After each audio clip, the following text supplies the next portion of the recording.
Omtu sitti nambasu makaharan namukasti makanke ulfatu ergati najalate omtu sitti nambasu makaharan namukasti makanke ulfatu Alpha Omega Gofta Ansua Kesa Jesus Alpha Omega Gofta Ansua Kesa Jesus Katina jalate Omtu sitti nambasu makaharan namukasti makanke ulfatu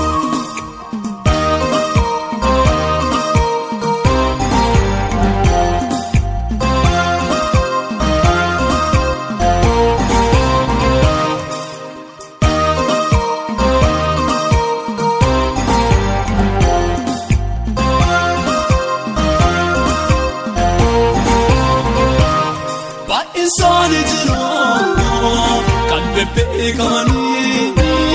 wa'altumani kanna tansalani lokkana kessa efattina wamte namoji ke gudda wajjallate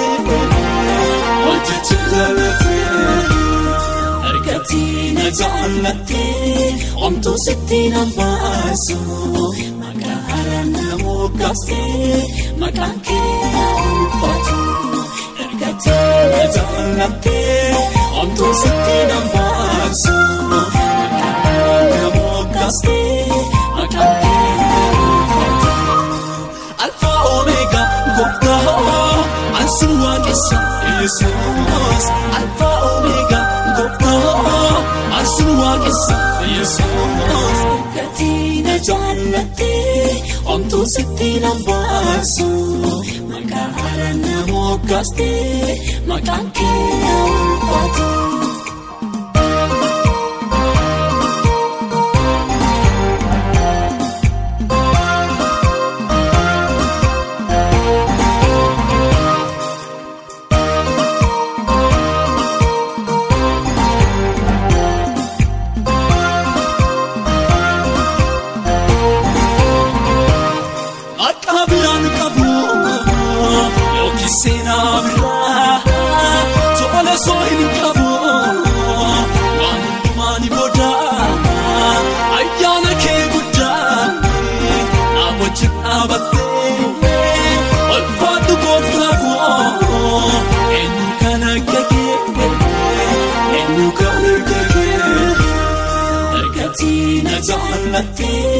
Omtu sitti nambasu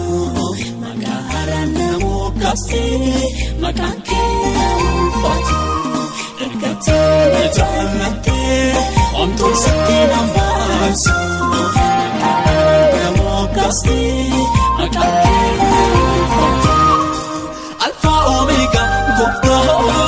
Ansua Kesa Jesus Alpha Omega Gofta Ansua Kesa Jesus katina jalate omtu sitti nambasu makaharan namukasti makanke ulfatu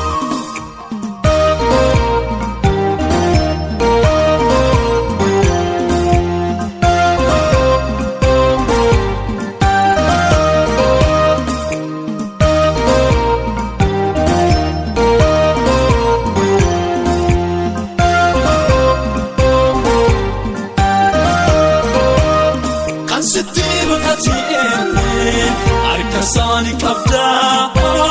dubbattee inni soo wajjin dhaabataa kan gosa kaasuma seenaa kwaaressitee eebbifam Yesuus koo yennoo koo dhoksitee yennoo koo dhoksitee argatii na jaallattee omtuu sitti nan baasu maqaa haaraa na moggaaftee maqaan kee ulfaatu argatii na jaallattee omtuu sitti nan baasu maqaa haaraa na moggaaftee maqaan kee ulfaatu Alpha Omega Gooftaa ansin waaqessa Yesuus Alpha Omega Gooftaa ansin waaqessa Yesuus gatii na jaallattee omtuu sitti nan baasu maqaa haaraa na moggaaftee maqaan kee